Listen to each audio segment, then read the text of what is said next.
professional isolation can cost you in your career. It's something difficult to avoid in the COVID era among surging cases, but we want to break it all down with Yahoo Finance contributor Mandi Woodruff-Santos, also co-host of Brown Ambition podcast. Mandi, great to see you back here this week. And I get this. It's been difficult to get out there and socialize, network, but it does have its costs. And can you just kind of break it down for us?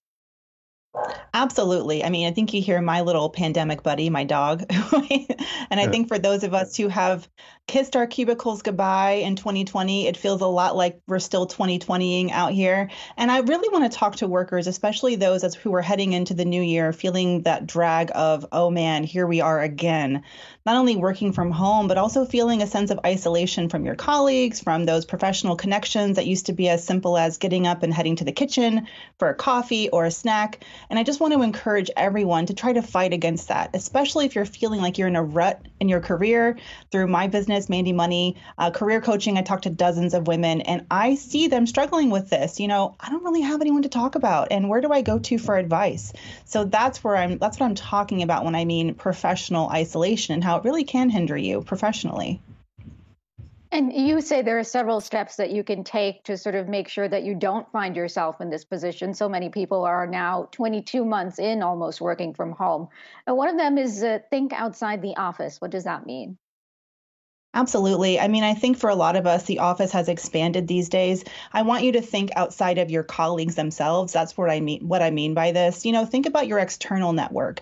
Am I communicating? Am I getting in touch with former colleagues of mine, friends of mine who may not be in the same industry as me, but who may be a sounding board for whatever career challenges I'm facing at the time? So when I say think outside the office, I'm just trying to speak to people who are maybe a little bit comfortable with their colleagues at work, a little too comfortable, as in those being their only source of networking and conversations, and really broadening that out. A couple of other things you can do to actually network. I know that's a scary word. I'm an introvert, so I feel y'all's pain.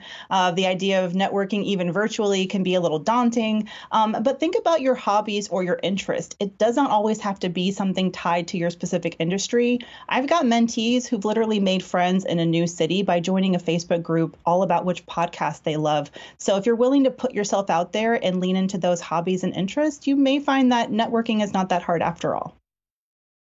And Mandi, you're writing this up for us today. I encourage everybody to read your article on yahoofinance.com. One of the things you mentioned is keep your LinkedIn alerts on. And I think this kind of ties in with what you were just talking about, but that can be a very helpful tool as well.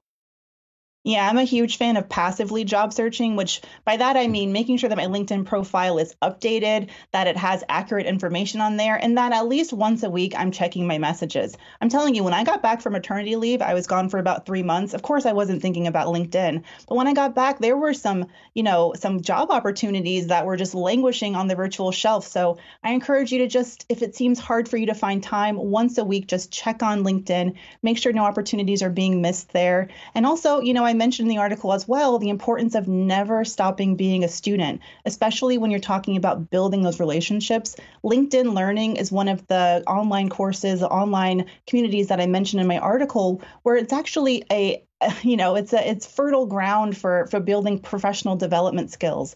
And heading into the new year, if you want to ask your manager for a budget for professional development, I would really recommend that. There's a huge amount of online courses, online communities. I mentioned LinkedIn Learning. There's also Udemy, where you can find a lot of professional development, and use these tools and use your employer's budget to pay for them. I really recommend that. And one of the other things, Mandi, that you talk about is taking the time to really make sure that you devote yourself to doing all of this. And I think that's really hard for some people to do, particularly, you're a working mom, I'm a working mom as well. There is just so much to do, and you end up spending more time working at home. You spend more time doing chores at home. So how do you sort of find the balance and make sure that you're investing in yourself as well? I mean, Karina, I think we've got to give ourselves grace as moms for sure. But I think especially for me as a new mom at the beginning of the pandemic, now I'm 2 years in, I'm starting to figure out that my biggest mistake was thinking that I had to be everything, that I had to do everything that my child needed. And especially for working moms, there are things that you can outsource, even if it's just to your partner or to a friendly neighbor to come sit with the kid and watch them for a little while. I know we're heading back into a period of isolation, so I just want to take a deep breath with moms out there and just really look you in the eye and say, you've got to take care of yourselves. At the end of the day, just outsourcing a few of those day-to-day tasks when it comes to our kids, it actually re-energizes us and makes it so that when we are with our kids, we can spend that quality time and we're, cell phone is down, our attention and our focus is on them. And that's really what it's all about, right? I think you have nailed it. Thank you for that. Mandi Woodruff-Santos, always good to hear from you. Yahoo Finance contributor, co-host of Brown Ambition podcast.